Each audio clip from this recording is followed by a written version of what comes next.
Well, hello, and thank you for joining us here at 6. I am Hoyt. Journey Taylor has the night off. We're going to begin tonight with a question. Does the Saline County Library get too much money? Conservative county leaders seem to think so, and they've proposed a change that's drawing controversy because some people there aren't too happy about it. THV 11's Carter Threet spoke to some of them. He joins us here in studio. Carter, what's got him so upset? Rolly, this proposal would lower the millage rate, reducing the amount of taxpayer dollars going to the county library. But according to the state's Library Association, it may not even be legal.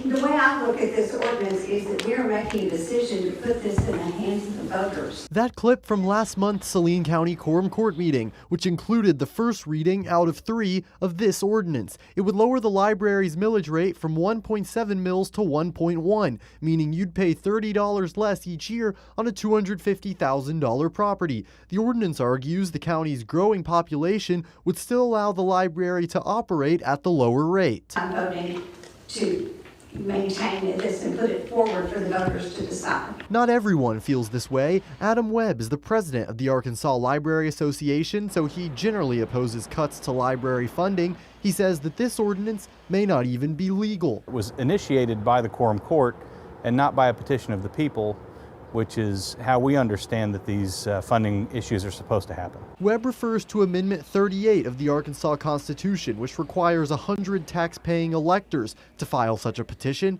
and he says that population growth is not a reason to lower the tax. The funding is proportional to the number of people who not only live there, but who use the library.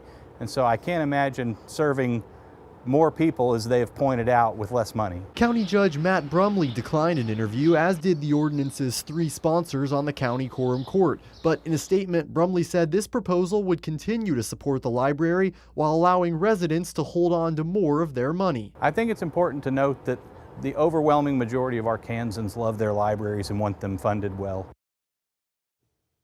You heard quorum court members talk about putting this to the voters. That's because even if the quorum court approves this ordinance at the next meeting on May 18th, it wouldn't become law right away. Instead, it would appear on the November ballot for Saline County voters to decide. All right, Carter, thank you. And the debate over libraries goes beyond just the funding. State education officials are also considering new rules that would require libraries to restrict minors' access to what they define as sexually explicit material. It's the latest proposal after a federal judge blocked a 2023 state law from taking effect. Critics argue that this latest attempt to make a rule also violates the First Amendment and will be hard to enforce.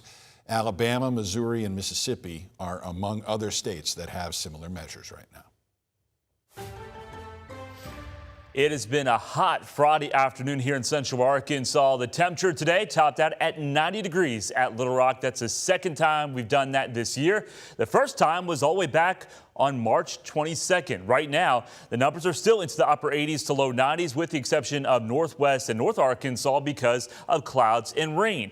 Also, with the humidity, we have to talk about a heat index, or what it feels like out there. And it feels like 95 in Camden, feels like 93 in Pine Bluff. Here is the radar loop showing a little bit of light rain trying to make its way into West Arkansas, but also dotting the landscape here over the Ozarks. The high resolution shows the potential of Stone County, Searcy County, extending into Northwest Arkansas. There could be a little bit of light rain. Here in Central Arkansas, we're primarily dry this evening. Very slim chance of an isolated shower. The numbers drop down only into the upper 60s to low 70s to begin your Saturday, and then throughout the day, afternoon highs for tomorrow topping out into the mid to upper 80s. Partly sunny, small chance there could be an isolated shower. Rain chances will be going up next week. I'll have more on that and a look at future radar coming up.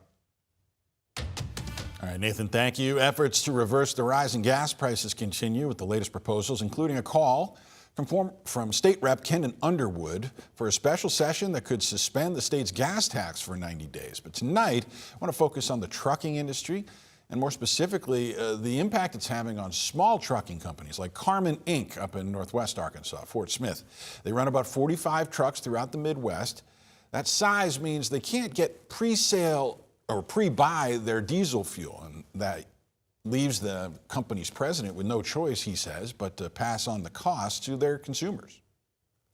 None of us like it, but it's just And hey, I'm a consumer too. I'll go and, you know, a loaf of bread or something. It's not going to be the same coming through this. We've got to pass the cost along, and it's tough. Now, how much does he buy? Well, about 17,000 gallons of diesel fuel a week, and right now they're paying about $7 a gallon for each one.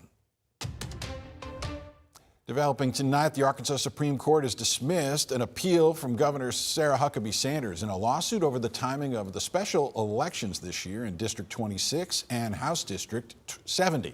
She originally had set the elections for this November before two circuit judges ordered that timetable moved up. Those rulings come after Democrats in Central Arkansas and critics of the governor's prison plan up in the River Valley filed a lawsuit. It eventually led to holding the special elections here in February and March. And now, with voters sending new representatives to fill those vacant seats, the Supreme Court agreed with their plaintiffs, like Colt Shelby, who said there's no need to move forward with the appeal. And hopefully they'll learn their lesson and quit doing unconstitutional things. The Attorney General should have never let that go that far, but the governor should have never pushed it either.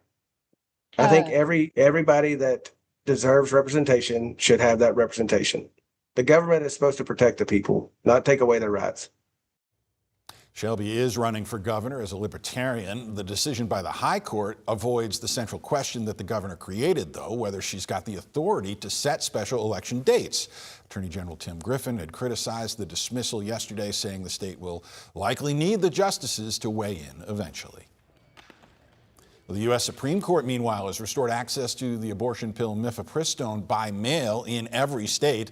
Lower courts in Louisiana had temporarily blocked sales of the pills after a lawsuit argued the FDA had wrongly approved telehealth prescriptions during the COVID pandemic. Doesn't change much for us here in Arkansas. A total ban on abortion remains in place, but shield laws do allow out-of-state providers to send the drugs here into Arkansas. Summer right around the corner. That means kids are out of school. It's time to figure out how to keep them occupied. Tonight, THV 11's Maya Ellison gives us a closer look at initiatives coming their way in Pine Bluff and Little Rock. The most anticipated time for youth in Central Arkansas, summer. While kids get a break, community leaders get to work. You can't have a successful community if you don't have a vibrant, healthy, educated youth. John Worthen with the Pine Bluff Police Department says they're focused on keeping kids safe this summer. Through youth camps and local organizations, they continue a years-long effort to reduce incidents and give kids more options. It's important for us to help fill that gap for kids, who don't have opportunities to go to the water park or to wherever, over the summer. So we can, fill that void and offer something constructive for them to do. And they're not alone. On Asher Avenue, a small building holds big possibilities for young people. We want to have frequent touch points with them, engage with them as often as possible because it just keeps lines of communication open, and it also provides things for them to do.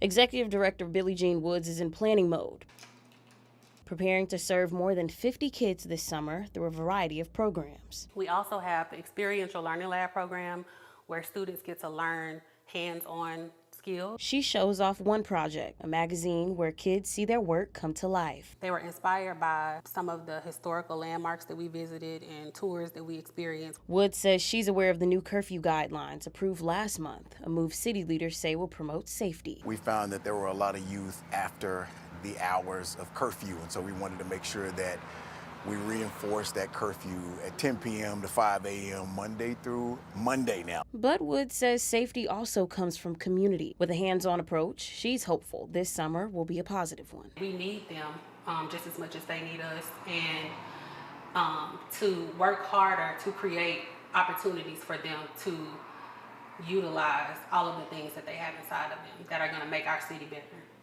Maya Ellison, THV 11 News. Well, as we inch closer to the summer, water safety also important.